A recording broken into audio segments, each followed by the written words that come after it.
Before we get started, Mr. Campbell's going to make a motion to modify the agenda. I make a motion that we action ahead of consent. It'll become apparent when we get there, but it's Second. all those in favor? Aye. All right. Approval of the minutes. Someone make a motion to approve the April 10th board meeting minutes. All those in favor? Aye. And then we need someone to make a motion for the Goose Creek Industrial Park public hearing minutes, also on April 10th. All those in favor? Aye. Board member comments. Let's start over here. Mr. Moody. Happy Mother's Day to all mothers in the world. It's a good one. Hope everyone enjoys their Mother's Day and celebrates their Mother's Day. Mr. Yudd. Happy Mother's Day. And hello to all my colleagues. Hello to staff. Thank you all for your hard work. Good to be here. Thank you. Thank you, Mr. Yudd. Mr. Vega. Likewise, I want to echo the comment on Mother's Day. And for those of us who are not fortunate enough to still have our mothers on this planet, hope you recognize and thank them and reflect on all the wonderful things they've done for us. So Thank you, Mr. Vega. Mr. Campbell. Happy Mother's Day to everyone, and it's my only comment.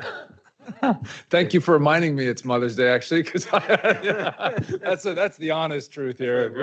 Go, oh no, it's Mother's Day already, man. Yep. Yeah, thank you, Mr. Campbell. Mr. Kelly. Same for me. Happy Mother's Day to all the moms out there. Enjoy. Mr. Sultan. I'd like to second that thought. Thanks for reminding me because I forgot all about it. But happy Mother's Day to everybody, and that's it. And it is safe. Thank you, Mr. Sultan. It's safe to plant flowers now too, right? Because you're supposed to wait till Mother's Day. So, all right. Mr. Buffington, do you want to we can hold off for 30 seconds if you want to make some board member comments. No comments. That's a comment.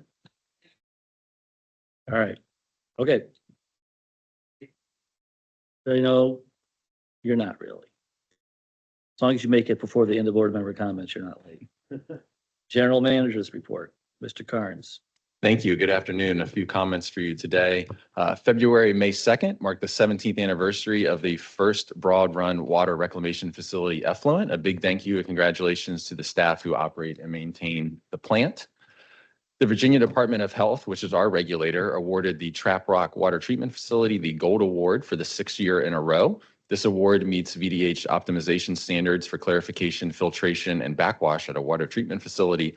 The award is achieved by continuous excellent performance, a job well done by our operations, maintenance, OT, and all the other support teams. We hosted our first annual contractors breakfast and networking event on April 29th. We had 65 attendees representing a broad range of major equipment manufacturers, design engineering firms, prime contractors, and subcontractors. The primary objectives of the event were to foster relationships with current and prospective partners, provide a clear overview of our procurement process and how to do business with Loudoun Water, share detailed information on the upcoming BRWRF expansion, including project timelines and expectations, and present our future capital construction plans with a forward-looking schedule of major work in the pipeline. The event served as both an informational session and networking opportunity, allowing staff to engage directly with industry stakeholders. We did receive great feedback with the attendees, expressing appreciation for the transparency, planning of visibility, and opportunity for future engagement. Thank you to the procurement team for leading this initiative to enhance industry collaboration, increase competition, and ensure the success of our capital projects. Thursday, May 15th is Bike to Work Day, and Loudoun Water will be at the Sterling pit stop. ERCs through April totaled 2,260. And a few reminders for you, your CIP committee meeting is scheduled for Thursday, May 22nd at 8 a.m.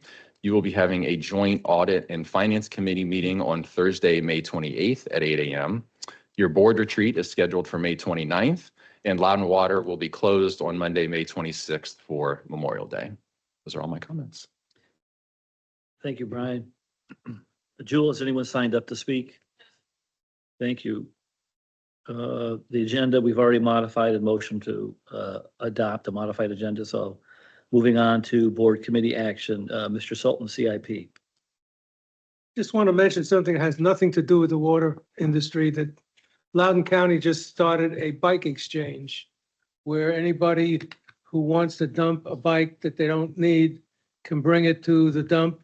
And anybody that needs a bike can pick up a bike at that location for no money, no charge, no nothing. I know that has nothing to do with this, but That would have been a good board member comment. I know, that's what I'm a little slow. All right. Okay. The first of the two items is award of a construction contract and approval of construction phase services task order for Trap Rock Water Treatment Plant standby generator. A second generator is needed at the plant to increase standby power capacity and add redundancy, support future treatment capacity uprates, and increase overall system redundancy. The bidding process encountered a lack of interest, and after a discussion, it was concluded that the problem was not with our specifications, but that there's too much work out there, most of it electrical, resulting from the data centers, because we had asked if the bidding documents had caused a lack of interest. The committee recommended award of a contract to Hammerhead Construction for $1,302,589 with a 10% contingency for a total authorized budget of $1,433,000 to be included on the action item agenda.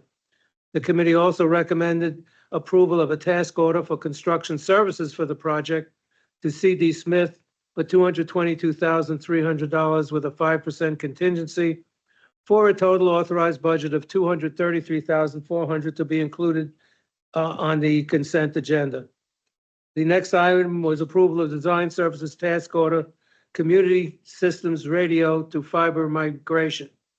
This project will modernize communication infrastructure to improve system performance by transitioning to fiber optic cables for the Selma and Rokeby communities. The task order will include design, permitting, surveying, and bid phase services. The committee recommended award of a design task order to J2 Engineers for $167,500 with a 5% contingency for a total authorized budget of $176,000 to be awarded to the board consent agenda. The next item was approval of design services task order for the JLMA East Sewer Pumping Station and Force Main. The project will include design of a flow diversion arrangement for the interim JLMA East Sewer Pumping Station and design, permit, and bid phase services for 2,900 feet of force main. The CIP committee recommended award of a design services task order to Dewberry for $192,300 with a 5% contingency for a total authorized budget of $202,000 to be included on the consent agenda. Construction contract contingency review. An extensive review of the use of contingency for the past 11 years was performed with an eye toward recommendation for future use. In the future, 5% versus 10% contingency requests will be proposed on a case-by-case basis, with 10% considered for a defined set of project categories.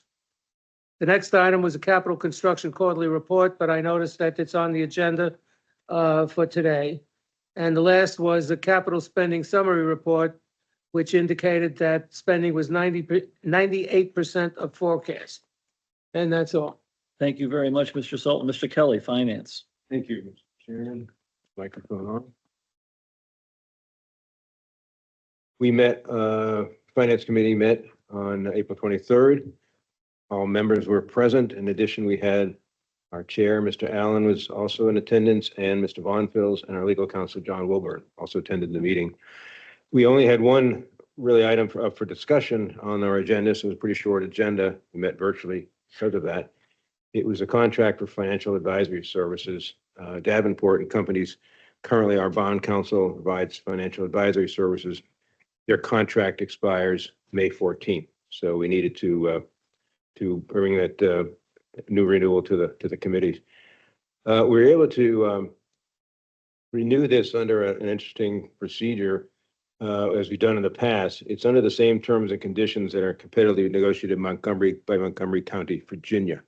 It's a rider to their contracts. If John, if I'm saying this correctly, we can do that. We can ride onto their contract without doing a competitive bid with other firms. We can stick with Davenport. I think the board, at least my experience of the board in the past, and I know staff is very pleased with the work that Davenport does. They're very helpful to our finance people and to Brian as our general manager. They do a good job ensuring that we have cash available when needed for capital projects. They're very good with bidding out any new bonds and also refinance of bonds at an opportunistic time. So I've been very impressed with their work over the last 12 years that I've been on the committee. And I think they do a terrific job. The agreement, if the committee agreed to extend the contract to May of 2028. And as we've done in the past, I said that'll be a rider to the Montgomery, Virginia contract. There are 4 optional 1-year renewals available on the contract as well. And let's see. So that's it. So we did move that onto the consent agenda for today's meeting.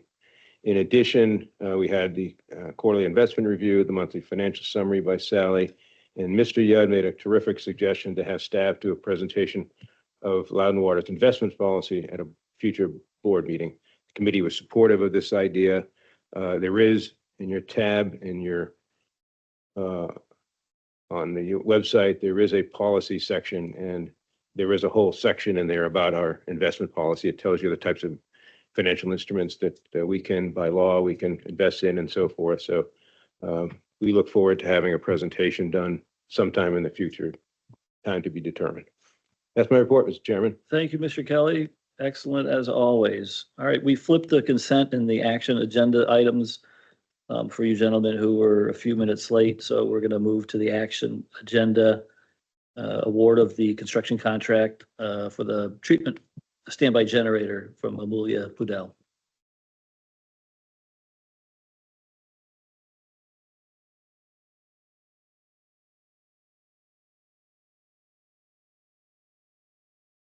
Good afternoon, board members. My name is Amelia Podell, Program Manager with the Capital Programs Group. I am here to seek your approval on the construction no, this is not the right one. No. The award, construction award.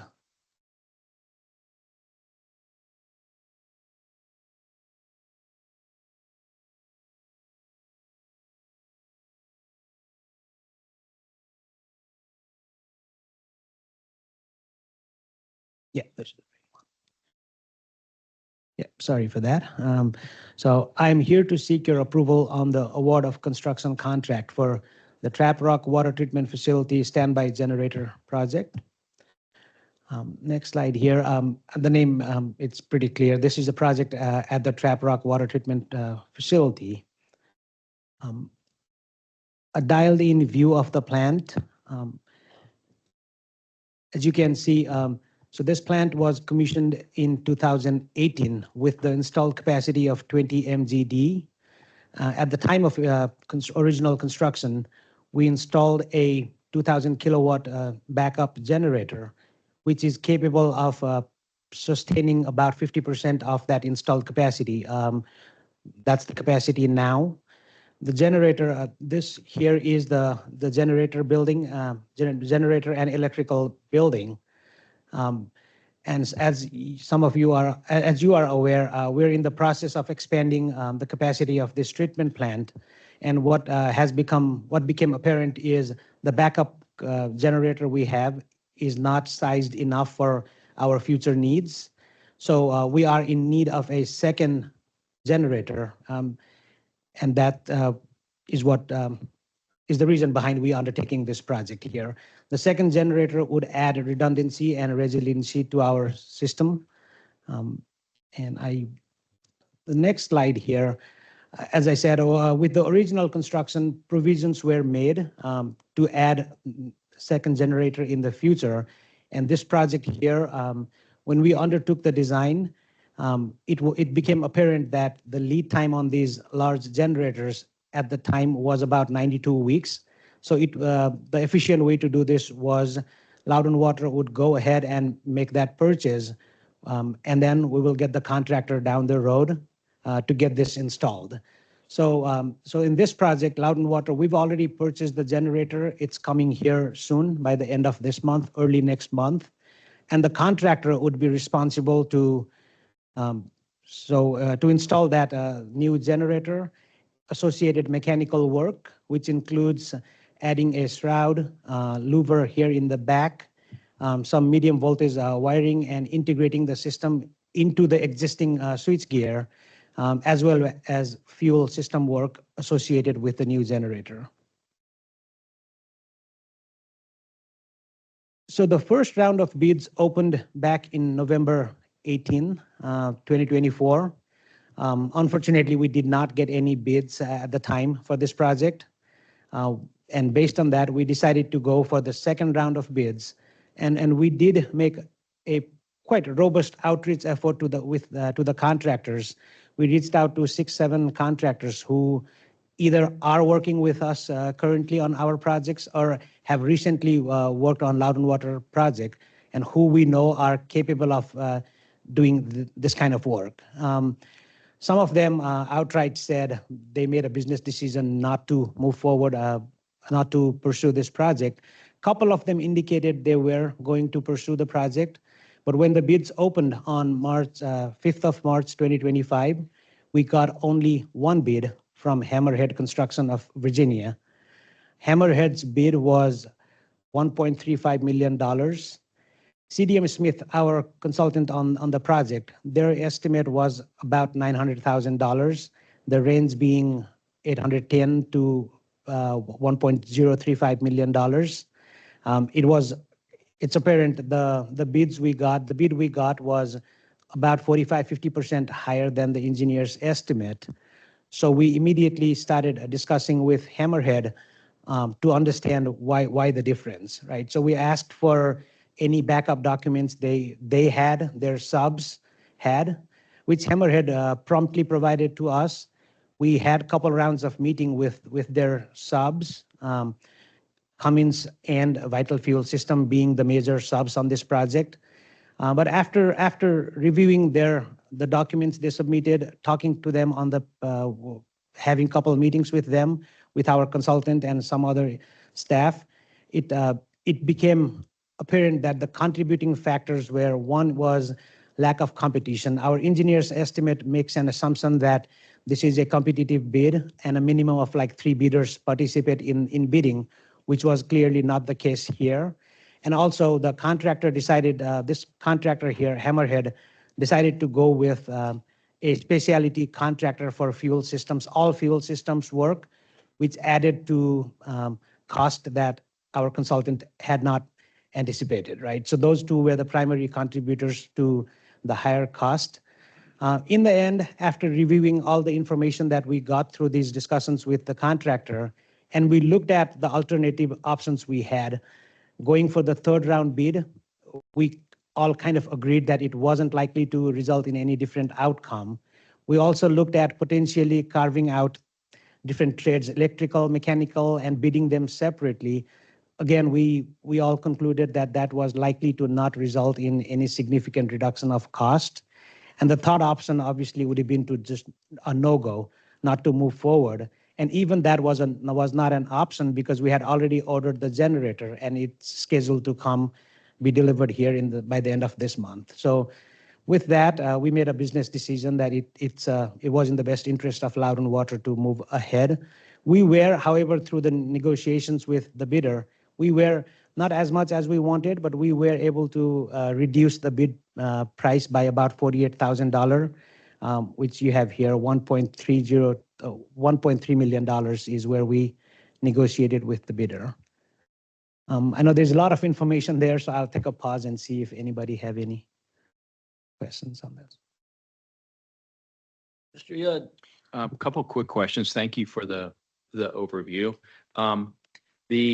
It seemed like we got a little bit more discussion on the actual procurement process, like what you went through when you were evaluating the bids. And so I think that's super helpful because there's been a couple where I know I had questions later and you're not really sure exactly what type of procurement process occurred. So number one, thank you for that. Number two, can you just walk me through the concept of the need for the additional generator relative to capacity? And if that really is the issue that's driving the acquisition of this one, or was it a timing issue of how long it takes to order and get, or both? So I'll try to answer, and I may need Jessica to help me here. So the current capacity of the plant is 20 MZD, right? The 2,000 kilowatt generator that we have one generator in place. If we lose Novik supply, then this one generator that we have is capable of only sustaining 50%. So we can only produce 10 MGD from the plant with one generator we have. The designs are in the works with the goal to increase the capacity of the plant in the near terms to 32 MGD. And if we do not have the second generator, then our needs, obviously we're expanding because the need is there. But the backup with 10 just this generator, we won't have the backup that we need Okay. is what drove. And I understand it. There are a lot of issues in the utility space about having backup power supply. If the electric grid is constrained, you need to go to the next best available option for backup. So in some cases, people rely on diesel generators. And so a lot of data center development has a large amount of those types of generators. But to me, if you needed to serve 20, what is, you said 20, right? That's the installed capacity now. Okay. Yeah. Then you probably needed that backup generator capability earlier. Well, there's a bit of nuance. I can appreciate where your question's coming from. I think the missing element here has been the continued growth in demand in our system. So it was a conscious decision when we originally built the plant to just install the 50% capacity with the generator, because at the time we also had the 50 million gallons per day from Fairfax, plus we had the 20 at Trap or the 10 with the backup generator capacity. So it's kind of threading the needle of that. No, I got it. I appreciate it. What you just said right there was the impetus for my question. So I got it. Thank you. Thank you, Absolutely. Chair. Mr. Kelly? Yeah, thank you, Mr. Chairman. What is the actual cost of the generator itself? 900,000. What is it? 900,000. 900,000. So the rest is installation and so forth. Do you need to increase the fuel capacity for 2 generators? Do you need additional? So just wanted to be clear, this number here, that number does not include the generator cost. That's the cost of just installing and the rest of the mechanical, electrical, fuel work. Yes, with this new generator, there will be a new day tank and then piping. The larger fuel tank, it's the one that we currently have would still work. There will be piping between these generators. With the new generator, there will be a smaller day tank inside the building. So it's 900,000 for the generator, that's what we paid, or is that what they're charging now? That's what, so we were able to lock in the price last year, 867,000 to be precise exact amount. Yeah, talking to Cummins recently here, if we are to buy it now, it's more like close to $1.1 million. Price have escalated quite a bit since we ordered it last year, earlier. Yeah, that's $250,000. All right. Does anyone else have any questions? Do we have a motion here? Or are we not done? Couples. There we go. So the the project is a relatively small project, but a couple different disciplines need to come together. It's 360 days. It's about a year of construction on this project. So CIP snapshot here. We're tracking this project under PWS 00017 in our CIP. And the allocated budget for the project is $2 million.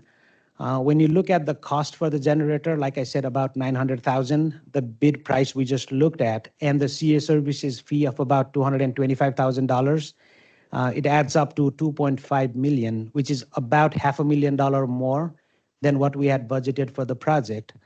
And the plan here is there are two other projects, sewer replacement project in Sterling area that have gotten delayed because of some easement issues. So the plan is to reallocate some of the money from those projects into this project and then reconcile the difference next year's CIP. So overall, there will be no net impact to our CIP budget for this year as a result of this. And I also want to add this as an agreement with Google related to some land acquisition stuff. Google is reimbursing Loudon Water $700,000, and we roll that Google's reimbursement into this project, which already is taken into account in our CIP. And Mr. Chairman, this is the last slide before the motion, so maybe one more time to ask questions if anybody. I have a question. I believe we were heading toward putting this onto consent, and John, you asked us to put it into action, I think, was it? What was the reason for that, or? Because I didn't want to vote on it. I need to abstain on this vote, so. Oh, is that, okay, I didn't know that. With that, Mr. Chairman, I have the motion in front of you. Mr. Bonfils, you read the motion?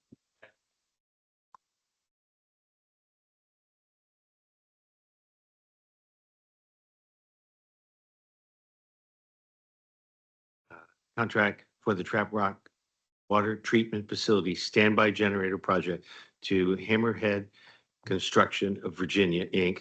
for $1,302,589 with an approximate 10% contingency to be controlled by the general manager for the total authorized budget of $1,433,000.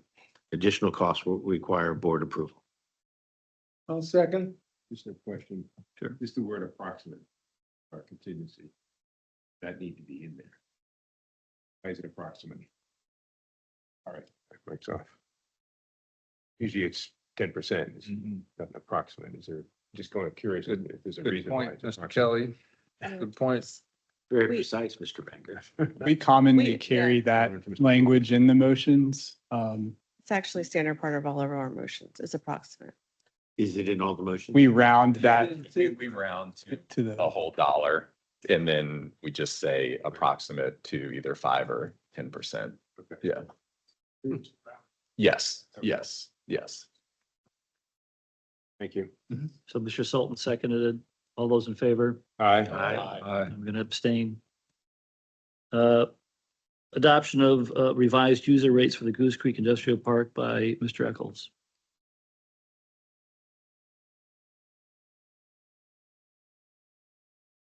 Thank you, Chair Allen.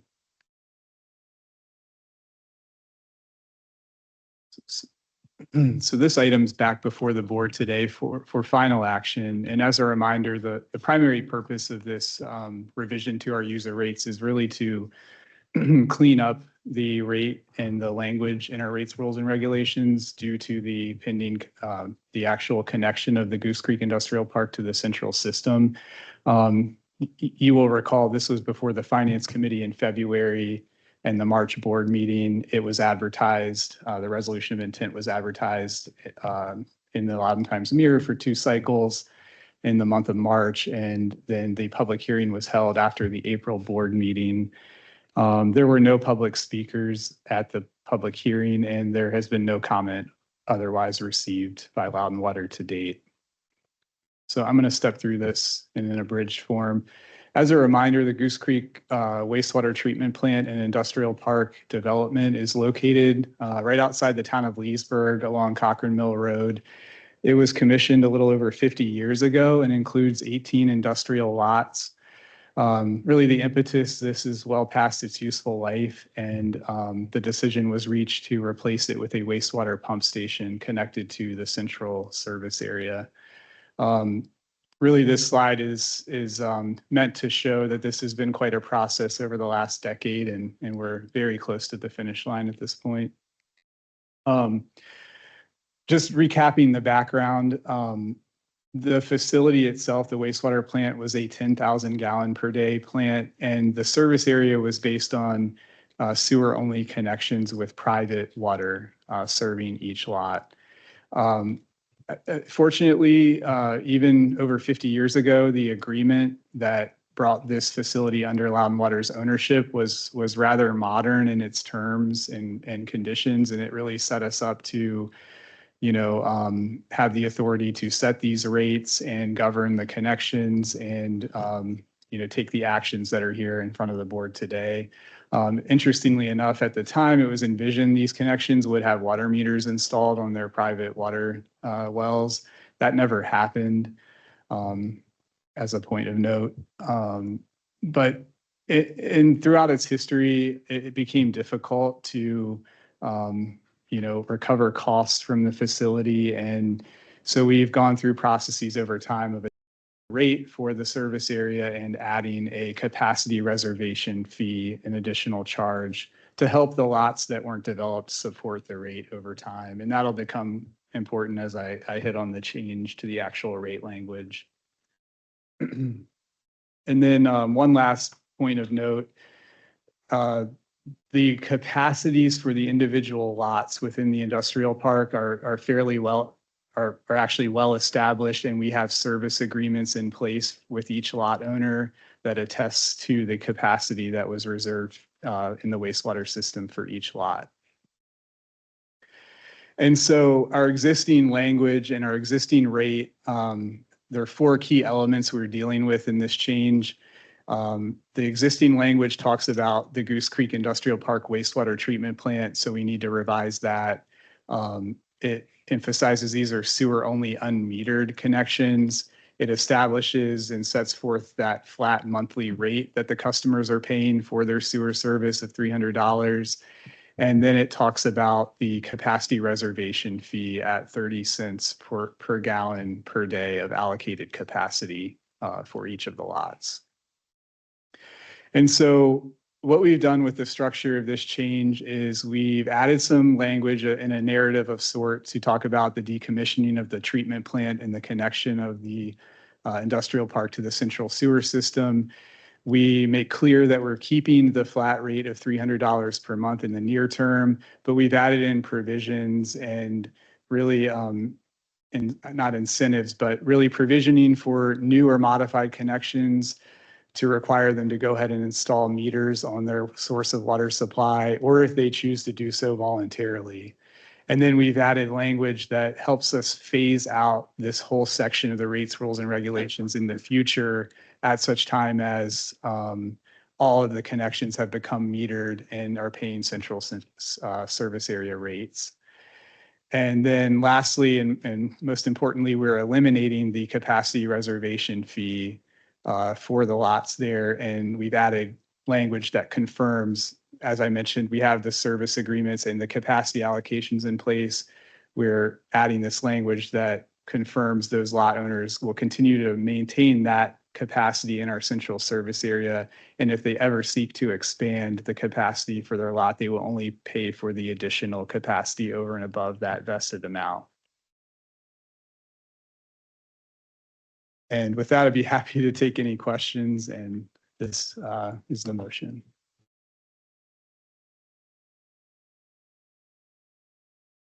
Chair Allen, Mr. Young? prior to motion or in the motion, whenever, I will just note, as I have consistently whenever this item comes up, that my employer is a property owner in that area. I personally feel that the influence of a rate change or a decommissioning of an existing structure to be replaced by another isn't really a conflict, but I will abstain from voting. And I think we are scheduled later today to learn more about abstention and recusal and all of that. Abstention for me would be to acquiesce or to agree to the actions of my colleagues to act on this fully, completely, without me voting. However, requires some other form of disclosure or action of me to get up and leave, I'll be glad to figure that out in the future, but I will not be voting on this. Thank you. I mean, as long as it's an open session, I think that's the distinction. So you can participate in that. All right. I'll Let's make a come on, motion, Mr. Chairman, to adopt the resolution as presented. Second. All those in favor? Aye. Abstain. All right, the consent agenda. Someone make a motion now that we're done with action. Approve the consent agenda. Second. All those in favor? Aye. New business, none. Information items, we do not have any. Oh, we do have, sorry, it printed. Yes. Then it printed on the back. Sure, try to The bottom avoid of the sheet. I can show it to everybody. I it. can get up. Avoid it, don't. No, it's at the top of the sheet. Mr. Wilbur. The brief update, next meeting, we'll have our elections for officers and there we are. We'll have our election next meeting for officers. I'll be electing the chair, the vice chair, the treasurer, the secretary, and the vice secretary. So now you know why I was trying to avoid that item. It makes sense now, doesn't it? Does anyone have any questions on that? Who's our vice secretary? Gabby, okay. All right. That's a trivia. Made it official. All right, monthly reports, financial summary from Sally. Good afternoon, board. I'll pull it up here, but we're looking good. These are still draft as of March. Operating revenues totaled 30 million, which is above the forecast of 28 million. Non-operating revenues are 42.8 million, which is above the forecast of 10.8 million. Operating expenses are also under budget by 6 million. ERCs, Brian's updated it as of April, but we're ahead of forecast due to those ERCs that rolled in that we expected last year. So you can see here, here's the percentage. Most of them are data centers in the dark blue. And then this was also discussed. We're at 98% of our budget on the capital spending plan. And then last page is just the breakout of how we're spending the availability fees versus the user rates. That's it. Any questions? Does anyone have any questions on the monthly financials? Do not. All right. The next is the Water Resource Management Monthly Report by Jessica Edwards Brandt and Kinsey Downs. And this is I hope everyone noticed, this is a new report. I think Mr. Yudd several months ago was asking for some more detail, and lo and behold, we have more detail. And personally, I was really intrigued by the report, and I think it's great information. I want to thank Mr. Yudd for suggesting that, and I want to thank staff for responding. So I'll let you take it away. Yeah, thank you. So I'm going to go through the Central System Water Resources revised report. Kinsey Downs, we have a separate report for the groundwater system, so Kinsey Downs is going to go through that after that meeting. Yeah. There we go. Okay, so a lot of the information in this new report should look very familiar to the previous report. This is our Central System Advisory summary table. We've added two items, Potomac River Basin precipitation item and also regional drought status item. And you'll notice that those two are in a watch status right now. And I'll go through that in a few slides so we can talk about how we get there. I'm going to go through each of our resources in order. So I'm going to start with the Potomac and move down. So I think that's a very efficient way for have the report set up. So the Potomac River is our primary source of water for our central system. This figure did not change from the last report. This is the same figure. Based on our Potomac withdrawal permit, we have to monitor flow at the Point of Rocks USGS flow gauge. So that is the green block that you're seeing, or the green data that you're seeing. We also plot the Loudon Water Potomac water withdrawal. That's the blue line. And then the purple line is the Broad Run Reclamation Facility flow to Broad Run, which goes back to the Potomac. On the right-hand side of the slide are some notes that I added for for your information. It basically is our withdrawal number, our average withdrawal, daily withdrawal, and then our central system demand. And then you'll also notice that at the end of the month, we did drop off in withdrawal from the Potomac River. We were operating the Goose Creek pump station during that time, so that's why there's a dip in that graph. Feel free to ask any questions during this presentation too, since it's a new format. Yeah. You expand a little on the Goose Creek. Oh, I'll get to that. I have a slide for that. So historical reference of the Potomac River flows. This was also in the previous report. This is really just here for your reference, and it's really a tool for us to better diagnose what's going on in the Potomac with the Potomac River. So the red box outlines what happened in April, and you'll see that we are a little bit below normal.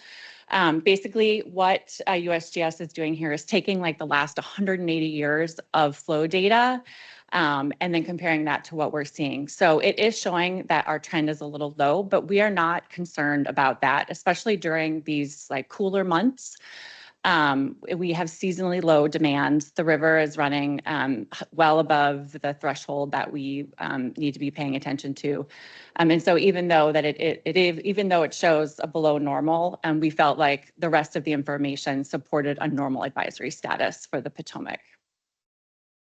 Jessica, is that black line in the middle of that graph? If you go back, is that the average? Is that the current Yes, average? that's what we should be looking at for current day. Yeah. Okay. But then the previous slide, it seemed to suggest, unless I was reading it wrong, which is very possible, that we're at over 10,000 Yeah. million gallons per day. Oh, yeah, so that is, yeah, we had to put it on a log scale so we could get all the numbers on there. But right now, the river is running really high right now because of all the rain. But yes, I would say an average we're around, I think we were around 7,000 or 8,000 million gallons a day at Point of Rocks. So 7 or 8 billion gallons. Million gallons, yeah. Or 7 or 8,000, yes, billion gallons, you're right, yeah, sorry. Yeah. Sorry. It's Yeah. 1,000 millions, right? Yes. It's inflation, you know? we don't- Yes. Okay, so we got 7 or 8 billion flowing through the Potomac right now, but historically on your next chart, it would have been something more like 10 billion or the green. Yeah, so the green is, yeah, so Green to that the green blue. is sort of like what the normal should be. So ideally, we'd like to see the black line running with the green. Yep. This is showing is that we're slightly below because it's in the yellow, the orange. Okay, good. Okay, so this is new data, a new data point for everybody. If we take a step back from looking at just the flow in the Potomac River, we also are really interested in what's going on in the Potomac Basin itself. So the National Weather Service has a Mid-Atlantic River Forecasting Center, and they pull together all this data on what's going on in the Mid-Atlantic in the basins in the Mid-Atlantic. So Potomac River is one of them. Also, you'll see in this particular figure that they provide, it's also, I think, Saskatchewan River and Delaware River. So it's, West Virginia, Maryland, Delaware. But I circled the Potomac River because that's really what we're focused in. And you can see Washington, D.C. is pointed out there. So what we're looking at here is what the actual precipitation is in the Potomac River Basin. And right now, in the month of April, it was 32.6 inches. So there is a little bit of an error on this sheet that I will fix. And actually, it says average there. It shouldn't say average. It's right now during the month of April, it was for a year of for a 12-month running year precipitation was 32.6 inches. So actually, we should be around 40 inches. So we're at about a 7.7 inch deficit. What the National Weather Service did with this data is that they went through and sort of did an advisory on their own. So if you look at that in the bottom right-hand corner, they've highlighted, yellow, orange, red for watch, warning, and emergency. And we felt like this lined up really well with what ourselves and our regional partners are thinking when we're looking at the precipitation deficit in the Potomac River Basin. So we feel like this is a really good data point for us to be looking at when evaluating what's going on with our resources. How many years has this been going on? So that they use about, I think it's about 50 or 60 years of data. No, but I mean, Oh. how many years have we been below average in a row? Because I know 2018 was like. I have to go back and look. That data is available, and I want to say it's at least the last 2 years. It could be longer than that. But I have to go back and look. It's interesting that James River is basically right on average when we're Mm-hmm, 24% below. mm-hmm. Yeah. I wouldn't have guessed that. I would have guessed it would have been more consistent, but what do I know? Other pattern. Can't. Yeah, Can't I'm not control a the weatherman. weather. Mr. Campbell, I think you're kind of hitting on one of the reasons we were previously showing in this report, sort of like Loudoun County Drought Monitor and some things, and we thought this really helped paint a better picture of. It is a better picture. Yeah, it's interesting. Okay, so that supports our watch status for the precipitation trend. Okay, so moving forward, when we look at how we're evaluating the Potomac supply as a region, the co-op has what's called the monthly water supply outlook report, and they publish it. They start publishing it in April. They basically publish it monthly until the end of November. ICPRB is the one that does the modeling for the co-op. And so what I want to point out here is that all the data that we just went through and that we're looking at is inputted, that ICPRB is using that data plus additional historical data to run their model to understand what the outlook is for the Potomac River. So when they ran it in April, the model, it did show that the probability of upstream Potomac Reservoir release during our summer or fall is a little bit higher than normal. This doesn't raise any red flags for us. Typically in the spring, that probability is really, really low. All that they're saying is it's higher than low now. So we're not too concerned, but of course we're watching. And then there are no plans right now for any upstream Jennings Randolph or Savage Reservoir releases. In addition to that, the region communicates often, and we have almost monthly meetings to discuss the drought. The metropolitan region itself has actually been in a drought watch since July of 2024. We did get quite a bit of rain in November of 2024, but the committee met and decided to sustain the watch because we weren't sure how the Potomac would rebound this winter. They did meet in April, and the region decided to sustain the drought watch indefinitely. They will meet again in June or July to reevaluate the data and then decide if we want to escalate it, keep it the same, or demote it. So based on that information, we felt like the regional drought status should remain in a watch. Any questions? Question for me, first of all, to say great information. So compelling for all of us to think about it, like how could we all become more engaged in observations of drought, and what do we do to conserve during those periods? But on this slide, the one before it, the 12-month observed precipitation and departure from average. When you were talking about the 32.6, I think I heard that 40 should be. It should really the be target. 40. Mhm. So if you have a couple years where you have low precipitation, then your average is going to come down, and then the actual that you're monitoring is that percentage is about, the percentage might be in a different category. Like the reason we're yellow, I assume, is because the 24% is in the 11 to 25% range on the map. Yes, so. But after several years of drought, your average precipitation would be lower, and therefore a target average of a lower series of years is going to be, oh, it's not that bad, but it is.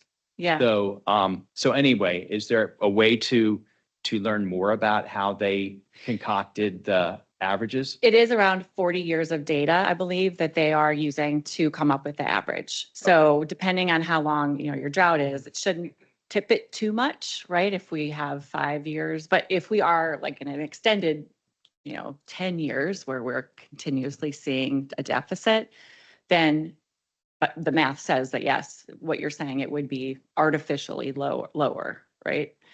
I can reach out to them to see, what they're. Yeah.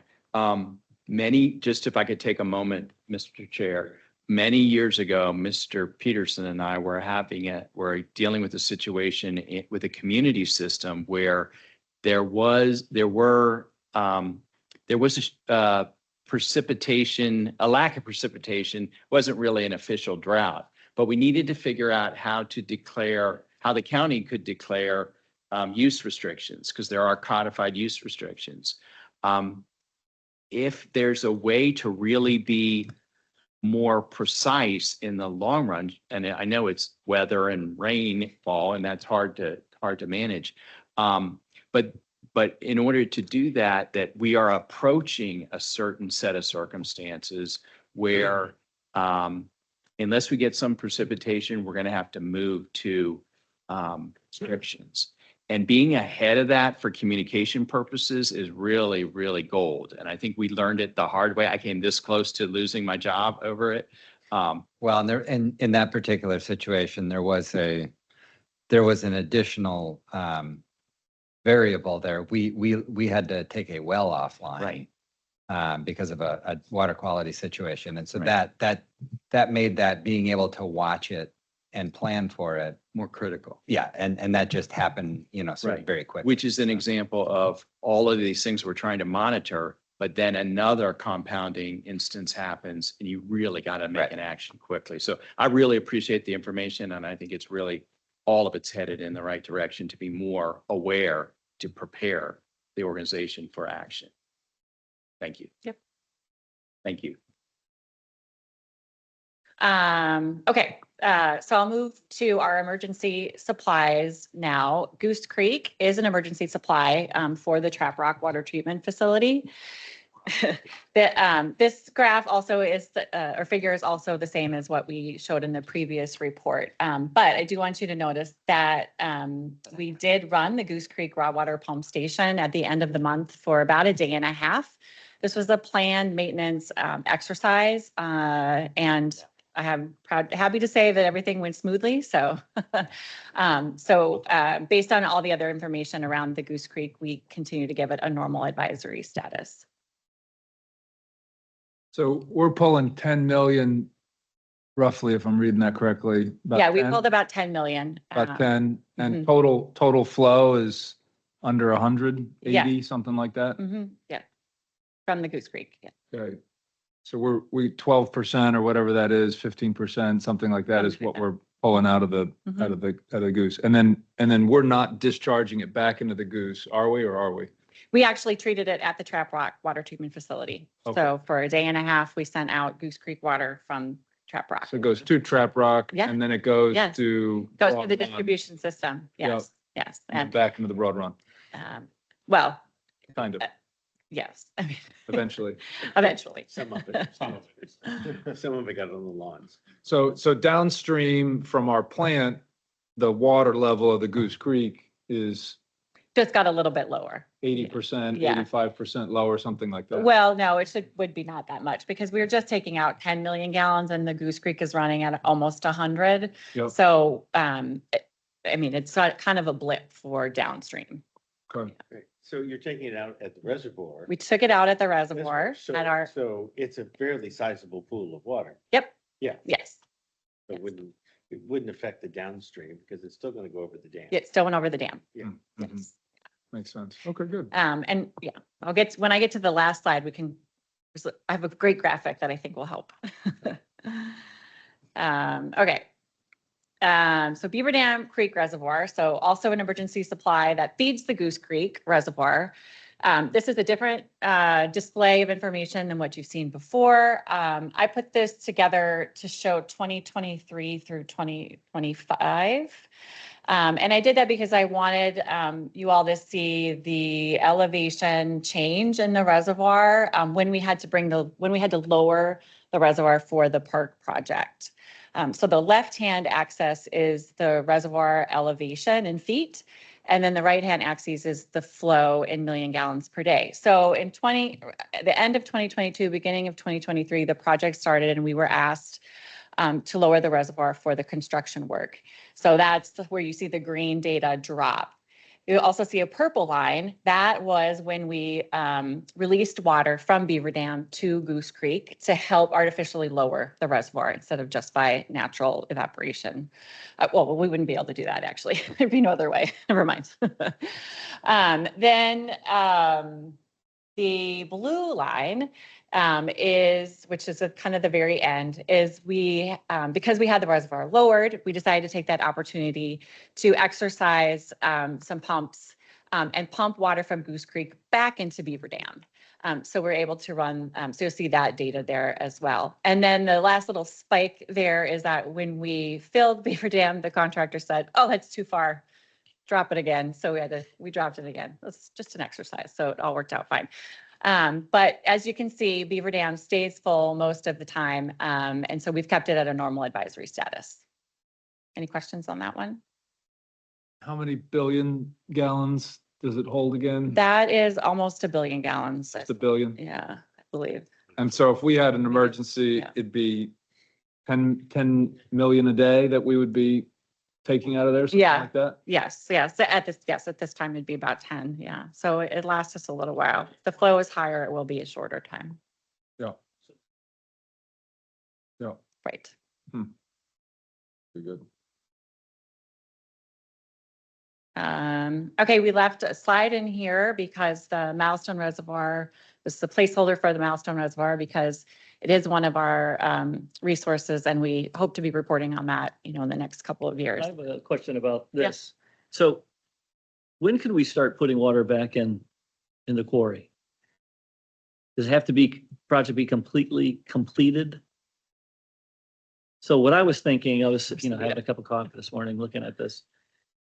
Let's say we have a drought for 2, 3, 4 years and the flow on the Potomac's down, and then all of a sudden we're done and we want to start filling up the reservoir. You mean, could we plug that bottom hole right now, the lowest one, and put some water in? Does that make any sense whatsoever? I see Savita saying, no, that's No, crazy. the pumps are not installed Yeah. yet, so no. We will be filling it.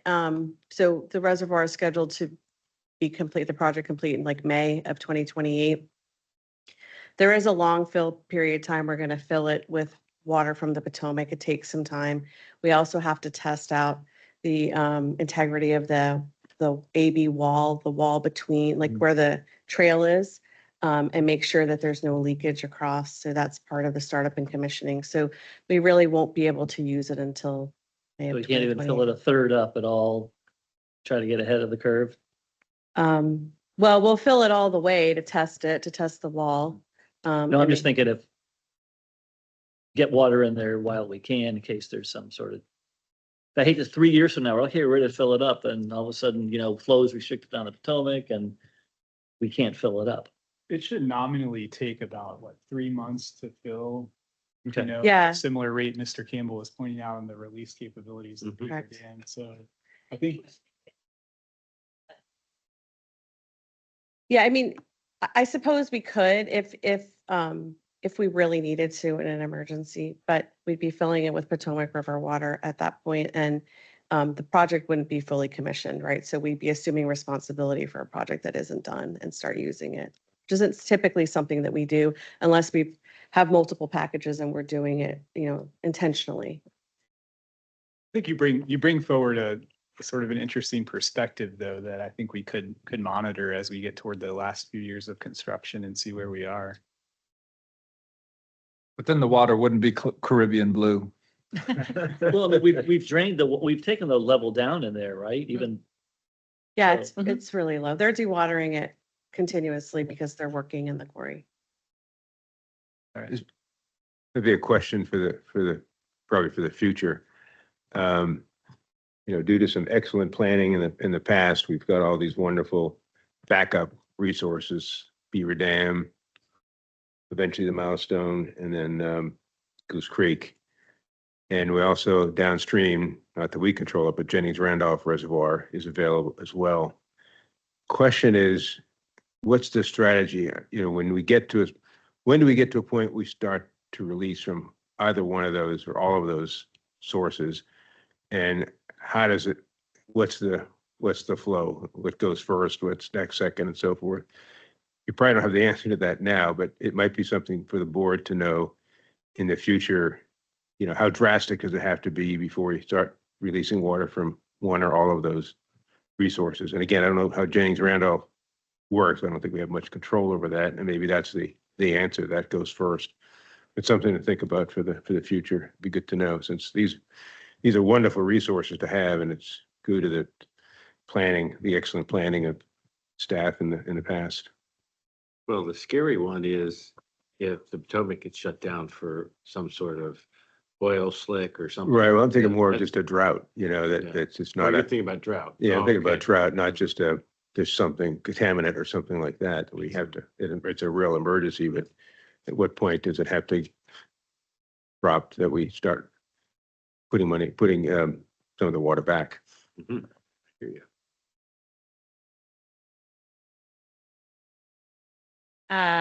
Okay, so this is the last slide. This is really a graphic just for your reference. We won't keep it in the report permanently.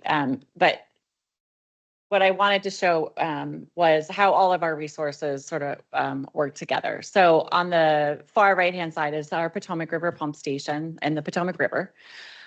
So our typical operation is that we pump from the Potomac River, and then there's a dotted black line that goes right towards the Trap Rock Water Treatment Facility. A little bit further down from that is our Milestone Reservoir, and there's a white dotted line, which is the future line to fill Milestone Reservoir. And then there's a line exiting Milestone Reservoir, which is like the release from Milestone Reservoir that then goes to the Milestone Reservoir Pump Station, which then goes to the Trap Rock Water Treatment Facility.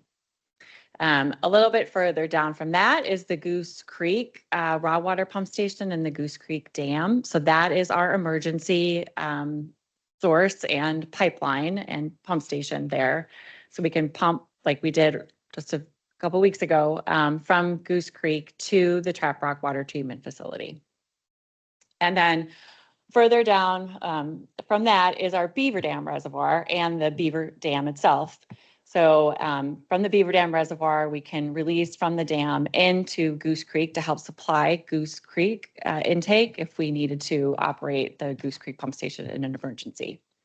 And then on the left-hand side of Beaver Dam is what we call the Beaver Dam Transfer Pump Station. And that's the pump station that we use to fill Beaver Dam with Goose Creek water.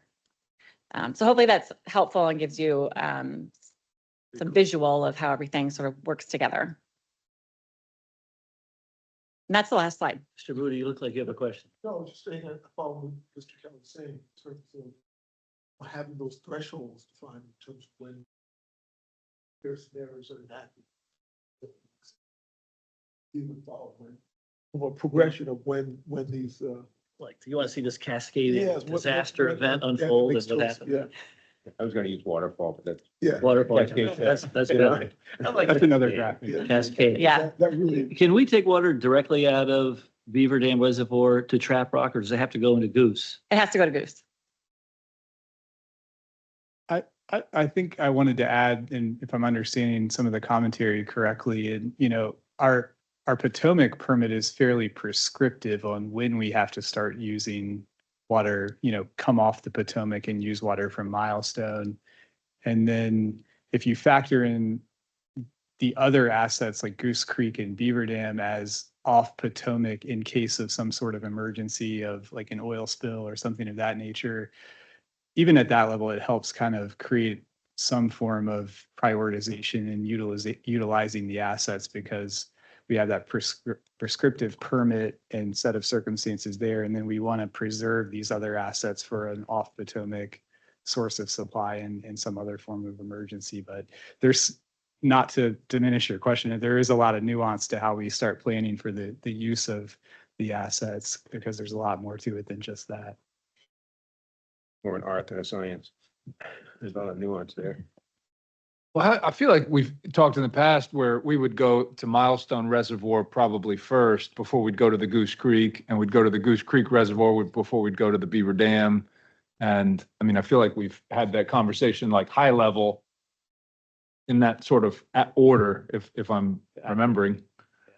That's right. And also, part of the question was the regional reservoirs, Jennings, Randolph, which we don't have control when those Right. were released.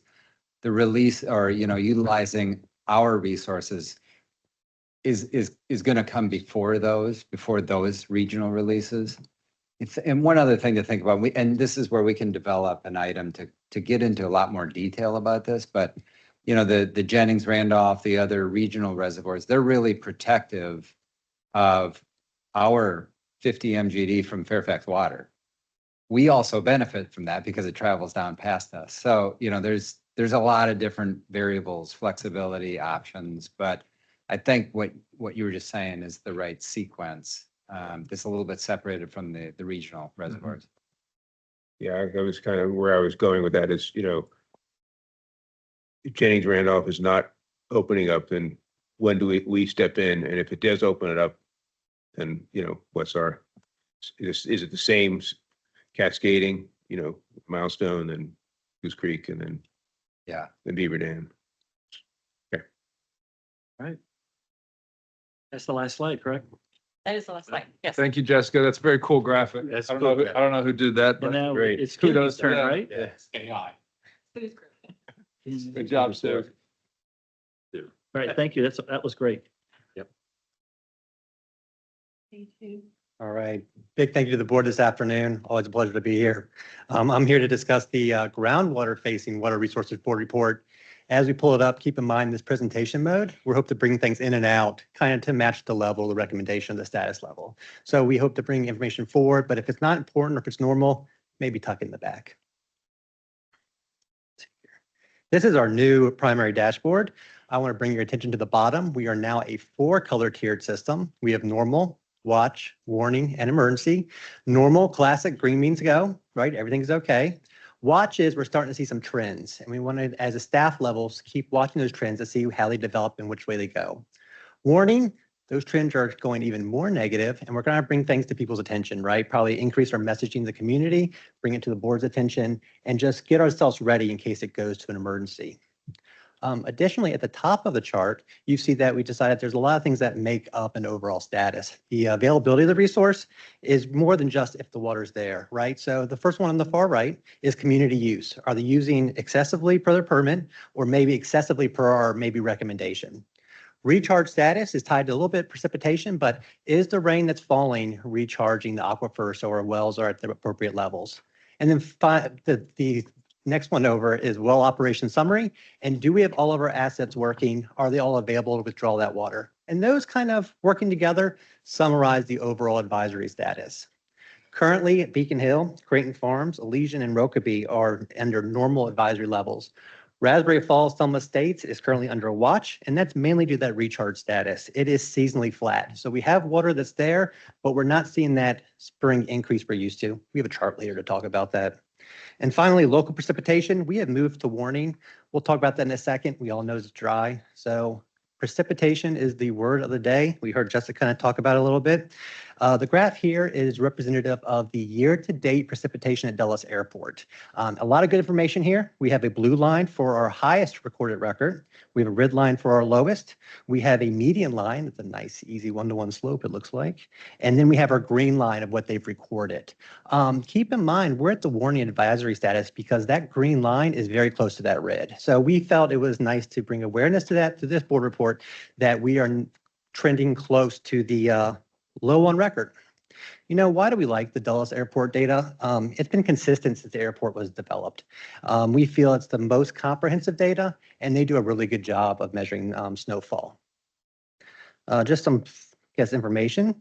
We have 1.92 inches in April 2025, and that is 4.5 inches below normal for the year. So we are tracking well below. Yearly is not the whole story. We also heard that from Jessica. We also have a long-term drought issue, kind of going back to 2021. Due to scaling on the graph, I only kept the years 2022, 2023, 2024 in front of you. But it really tells a story that we have not achieved our median rainfall for any of the past years.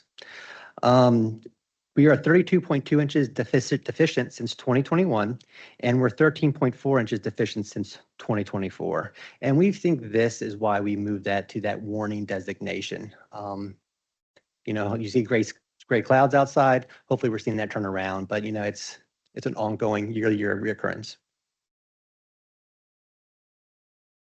Focusing now to Raspberry Falls Selma Estates, just giving you kind of a snapshot of the community. We have 7 operating wells out there. All 7 are in service. It is a very large communal wastewater system. It's our largest with a healthy about half an MGD capacity and about 440 connections. We have 12 monitoring wells that support the process, and the monitoring wells kind of tell us that the water levels are stable but no longer rising from summer lows. The graph on the left kind of shows you the relationship of operating wells and monitoring wells, and we're pretty well covered in the region that we have a really good insight into our resources and what they withdraw. Hey, Kinsey, Yep, does the golf course have their own well? Does They that do. really irrigate? they do. They have an irrigation pond, and they also have their own irrigation wells, and we do monitor some of them through our program.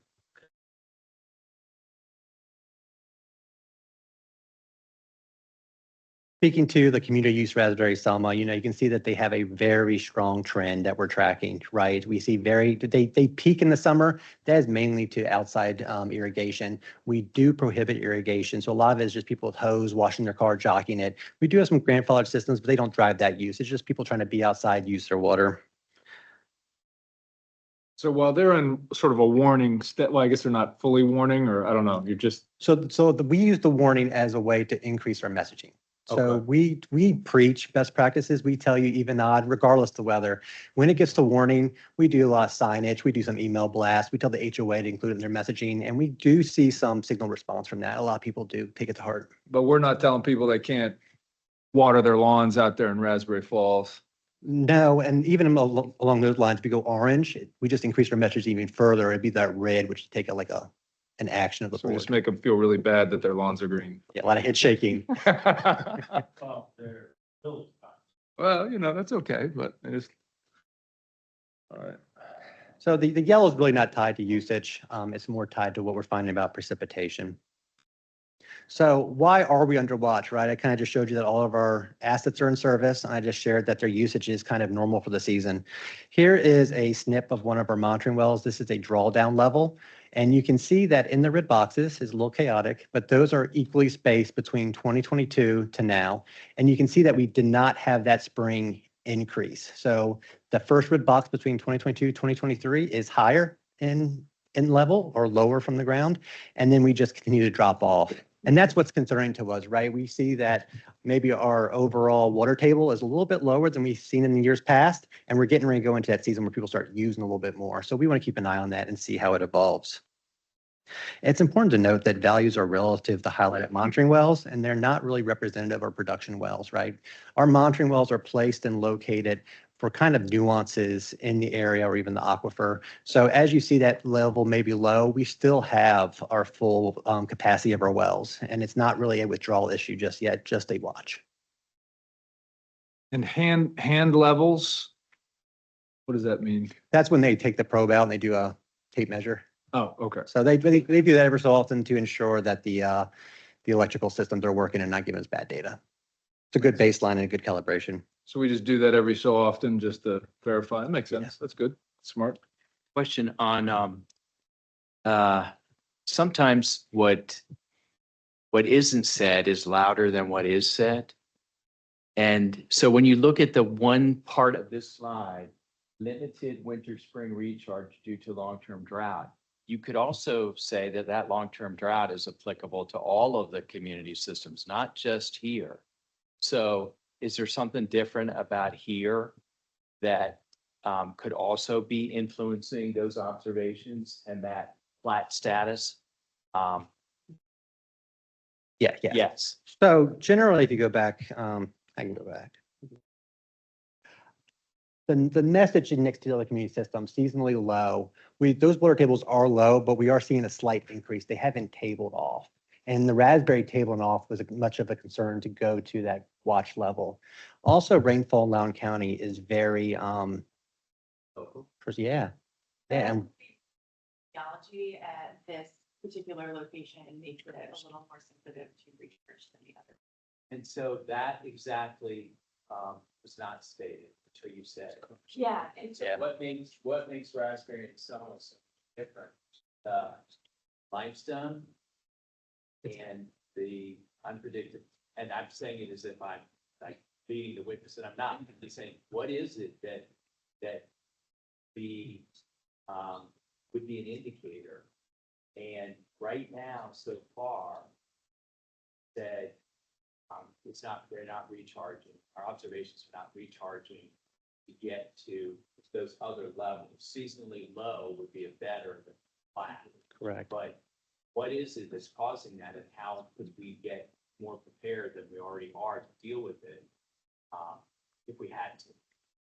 Just two thoughts about the karst. First one is that, water moves very freely in the karst. So it's really our first canary in a coal mine, right? If it's going to be a lower to the table, it sees it lowered first. And if it's a rising, we see it rise first, right? So if we got a good rainfall event, we'd probably see this status increase. The other ones, being seasonally low, as we look to kind of inform the board of the status of this, if we keep on a no precipitation route, I would imagine that watches are not too far behind. Chair Allen, and I would just like to say that, what a great conversation, what terrific information, what terrific data we're getting, and the way to look at it and go over it and be engaged in it is really an accomplishment.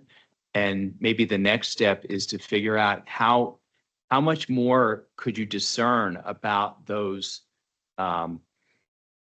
community systems and their geography, geology, to be super prepared, as I know we are, best we can be. But it also is an indicator of not just the service areas or the services for the community systems, but the entirety of the rural area, which we know at some point we may be called upon to get into. So being able to monitor and know more about it and to tell people this is the observation we see, therefore the following actions are going to be necessary would probably be our great foundation. So anyway, great work. Thank you so much for answering my questions. Thank you, Chair. I have a question. I have a question as well. Mr. Ed, I just hear that we're saying that potential Raspberry Fall is a pre-indicator of some of the other, I wasn't sure if I was hearing that correctly. What I was saying was we are getting information about the community systems, and there's a finite number of them. If you go back to Raspberry, Rokeby, Creighton, Beacon Hill, et cetera, there's a finite number of them. But they're drawing water out of the ground. The rest of the rural area that we don't serve, we have no service district, we have no community system, we're not involved in, but that area is subject to the same groundwater conditions because people rely on wells, towns rely on wells. And knowing more about how to see supply issues that could be affected by wells that go out of service and drought gets us ready for the future. And I think we're just starting to see those indicators of, hey, Loudoun Water, what are you going to do about it beyond the scope and geography of our community systems? I was just curious, is it any possibility, or has there been any historical trends of seeing Raspberry Falls be a pre-indicator of what is to come for some of the other local? I think it's because of the great observation of the geology of it. It's limestone, primarily limestone. And there's different characteristics that come with that. And this body struggled with that community system years ago and what to do for additional filtration. And there was a solution provided. There also was a rate structure issue that community systems really couldn't be sustainable individually. They needed to rely on the base of the central system. So that was like the business side of the problem. But all of the community systems rely on groundwater. And then everybody else does too out in the western area. So us knowing our trends with the monitoring wells and the operational wells for the community systems, knowing more about it is really helpful, I think, to all of us. But then there's also the rest of the story, which is the rest of the rural area that, at some point we may have to get into. Thank you. That might be a topic for the retreat. So stay tuned for more of that. I have a Mr. follow-up Buffington. question on this topic. For our community systems, to what level of emergency planning do we have? Like, for instance, just an example, if Raspberry Falls was to start really having problems where basically they're turning on the water and nothing's happening, do we have any plan for getting water out there that they could then use, kind of recharge the system? Is there anything in place like that or not? Yeah, I know we have all these warnings and.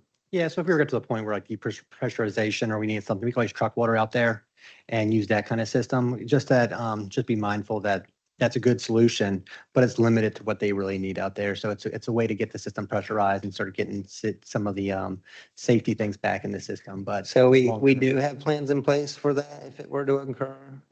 It wouldn't be something that we haven't exercised or thought of before? We We'd be could looking quickly to implement something like that? contractors. We'd be used to use contractors to hold the water. That's part of what exists in our existing emergency response plan is Okay. water trucking through Good. third-party contractors. Okay, thank you. Good to know. And just a reminder to the board, last year, all the systems went to yellow or to watch last year, and it's mainly due to the precipitation. And we think with the 4-tier level, you're going to see a little maybe nuance between the systems. So we hope to really kind of tease out the nuances of each system to kind of bring them to you and say why.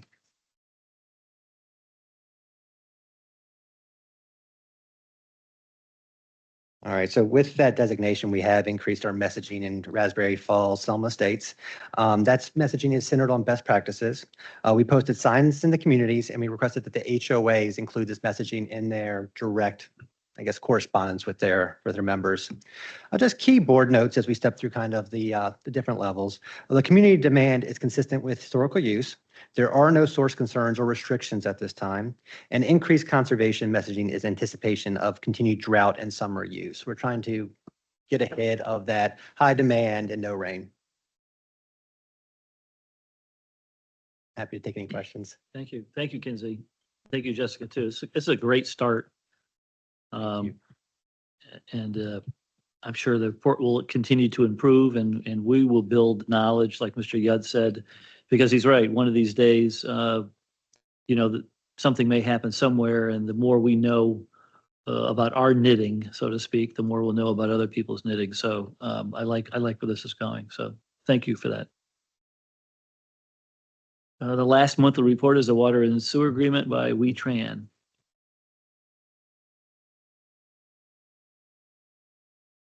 I won't say it.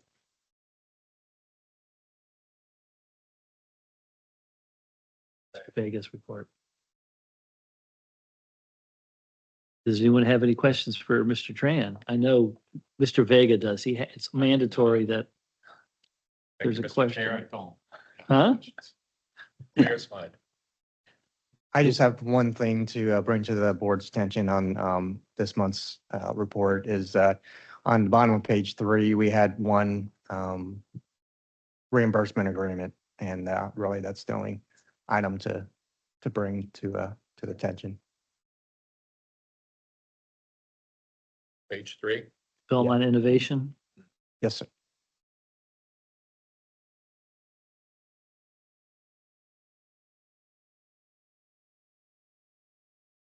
Anyone have any questions? All right, on to quarterly reports. Thank you, Mr. Tran. The BOA quarterly report from Mr. Lipinski.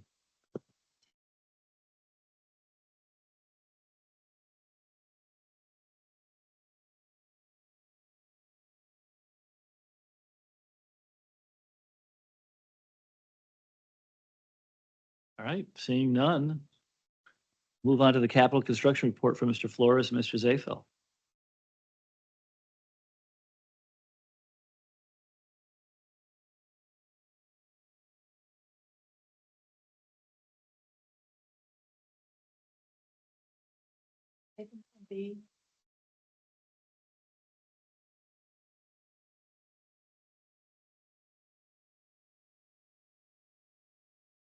Thank you, Mr. Chair. We'll endeavor to keep it short here.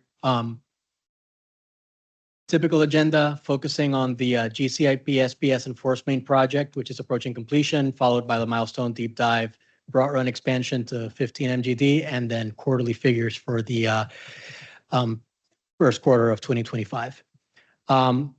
Goose Creek Industrial Park, generally on track for a successful completion here as we approach commissioning phase of the project.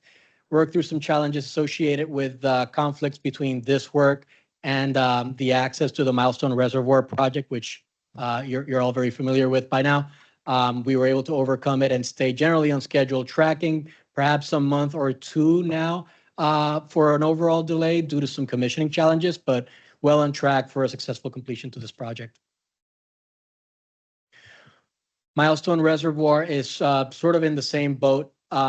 So far, still on schedule in spite of some challenges, but on the geotechnical side of the work, the more risk, sort of the higher risk profile work, we are now completed, fully mined out with all of our 3 withdrawal tunnels. And our shaft is probably about 85% complete. So all the tricky mining work is well on its way to be finally completed. Bridge construction, which is another tricky element of the work, is well underway now as we approach the second half of its completion. The 42-inch pipe is starting to go on the ground and is now fully across the WNOD trail without disruption or incident, which was another sort of high-risk part of the work for us. So here's the stats on that project, trending a little higher on the spending over the time that's elapsed due to the concurrent construction of Tunnel C that we were able to sort of take advantage of by mining inward from the quarry face to the shaft. Looking at all the sort of the metrics that we use to gauge performance, tracking well on all of the administrative items as well. And here's a slide that more visually reflects our overall completion of the project. Obviously, this is at the end of the reporting period, but by now I can report that all 3 tunnels are complete. Has the shaft gone all the way to the bottom? Not quite yet. So we are waiting on finalizing some of the lining work at Tunnel B. And then, once that work is complete, then we can continue to sink the shaft, not only to the face of Tunnel C down here at the bottom, but all the way down to basically our pump sump, which is the bottommost elevation there for the shaft. It's anticipated right now that within completion of the next quarter, we will be done with the mining work there. And that was going to be 200 some feet deep?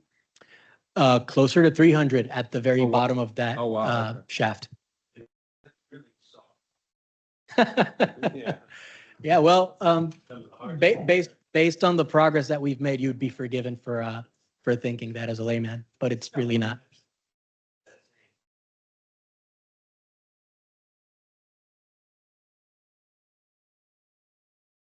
The diabase is, hard stuff, lots of efficient mining and nighttime work and, staying on track there. So pass it along to Rick for the Broad Run report. All right, good afternoon, members of the board. I'll continue on here with the Broad Run expansion to 15 million gallons per day. So through the end of the first quarter of 2025, our change order total was 2.8 million, revised contract value about 78.7 million, and we're at 100% spent so far on the project there, having achieved substantial completion right before Thanksgiving last year. And we are currently moving toward final completion. We've really just got a handful of items left for the contractor to complete before they will reach final completion. And so For the purposes of this project, this will be the last time that we have a slide on this project in the main body of the presentation. Going forward, we expect that this project will be in the completed projects list for the next quarterly update. And that brings us to our three tables here at the end of the presentation. So we've got our active construction projects through the first quarter of 2025. Any questions on this information?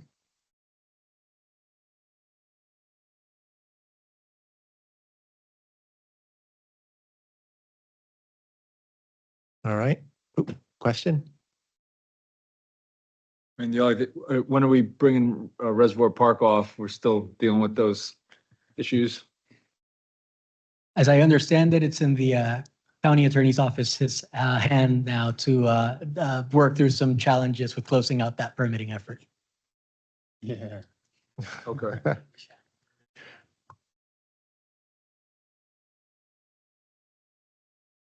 All right, just wrapping up real quickly here, completed projects. We've got two of those that are dropping off the list here at the end of the first quarter.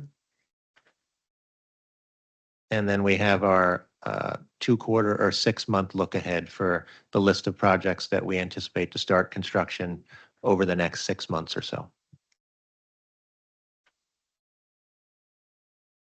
A lot of construction. You guys are doing a great job. Thank you, Mr. Chairman. Are there any questions? There's a slide there that says questions. There you go. There's a chair. You can't answer any questions unless you see the questions up there. All right, thank you. Great report. Land Development Activity Quarterly Report by WeTran. We should have just had you stay up here for the monthly and the quarterly.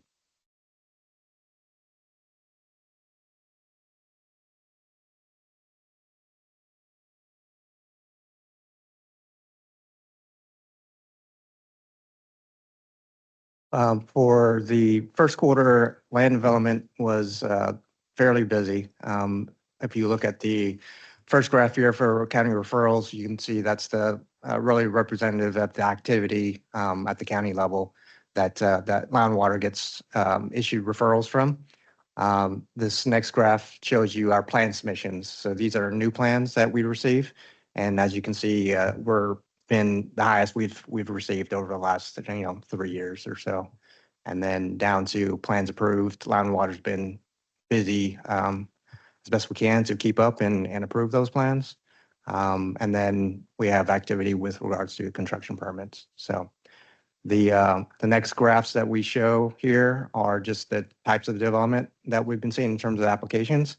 And a lot of what we've been seeing are data centers, commercial plans, and some infrastructure plans, which we label as miscellaneous. Those are substations and roadway jobs and those type of projects. So.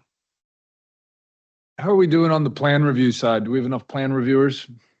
We are currently we have some new plan reviewers that we've recently hired, and then we have some currently positions that are out for advertisement. How many openings do we have?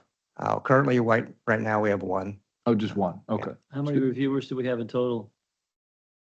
Currently, we have 8. 8, okay. Is that enough people, do you think? Yeah. It's always a challenge. We have,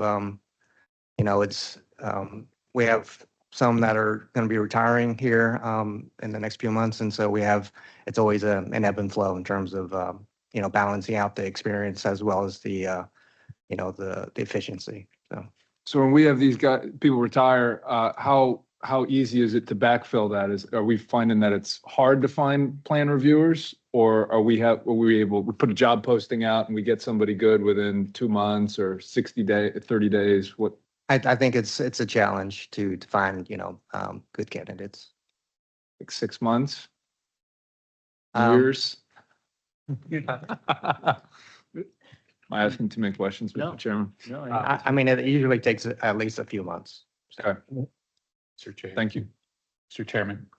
Yes. I just want to compliment Mr. Tran. I think earlier this week, we had our quarterly industry outreach meeting with NVVIA and NAOP, and as always, I get wonderful feedback from both industry groups and from the developing community on keeping industry informed. No, I think that Mr. Campbell's questioning, at least if I interpret it correctly, is, do we have enough plan reviewers? Are we keeping up with the process? So I think it's a valid question, and I have no idea. I never thought about it that way, but Well, I've just seen the spike of yeah, new work. And it's like, that's a lot of, yeah, we're at a record reviews, so. just only over 3 years though. I mean, presumably this isn't a record. We've probably had more than this in the past, but I don't know. You tell me. Is it, or is this a record? It's strong for the recent past, perhaps a decade and a half Yeah, ago. back when Loudon was booming with things, but yeah, okay. But it's a lot, that's a lot of, that's a. I just wanted to add, we certainly appreciate the questions and the concern. I just, to add to what we was saying, we've definitely been putting heads together internally and trying to be as proactive as we can, in the face of long tenured staff on the verge of retiring, and looking at ways where we can have a few individuals come in to help create some bench depth for that lack of capacity when that individual retires. And we've been really closely watching some of the local career fairs and things where the federal government has seen, employees leave or be pushed out, and trying to snag up, good quality candidates that can fit the bill. So we're trying our best to keep up, and to Mr. Vega's point, keep engaged with the industry to kind of let them know what our challenges are and how we can work together to solve them. And we normally turn around plans in 3 weeks or 4 weeks, something like that from the time it's submitted? It actually varies depending on the type of application. Okay. So, and, whether or not it's fast tracked or not. So If it's a standard application, what's our standard turnaround? again, it varies, depends on the development type. We have commercial and residential that have different timeframes, and depends on what submission it is, whether it's a first submission or resubmission So- or a revision. So if it's first submission for residential, for instance, That's 6 weeks. and if it's first submission for commercial, That's 4 weeks. 4 weeks, okay. And then resubmissions, it's a little tighter than that, Yes, presumably. yes, Yeah, okay, great. And if it's fast track, that's where we're doing the 3 weeks. correct. Gotcha, makes sense. Thank you.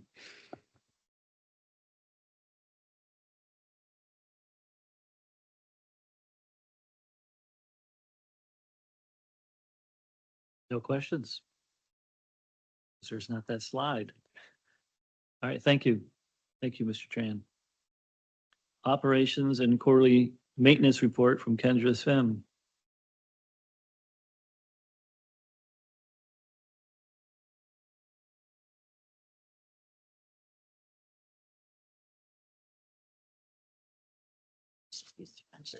Oh, okay. All right, so I can answer any questions if you have any. We don't really have any outstanding issues to report this quarter.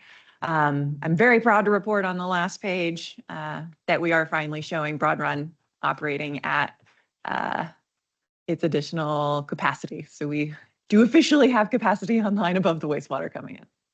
It's great. It is great. Yep. Any questions? All right, Good job. excellent. Mr. Chunta. It looks good, right? I mean, there's nothing. Nothing in March, nothing in. It's always good.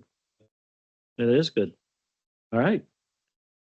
That concludes the open portion of the meeting. We do have a closed session, so I want to thank staff and all the public that attended.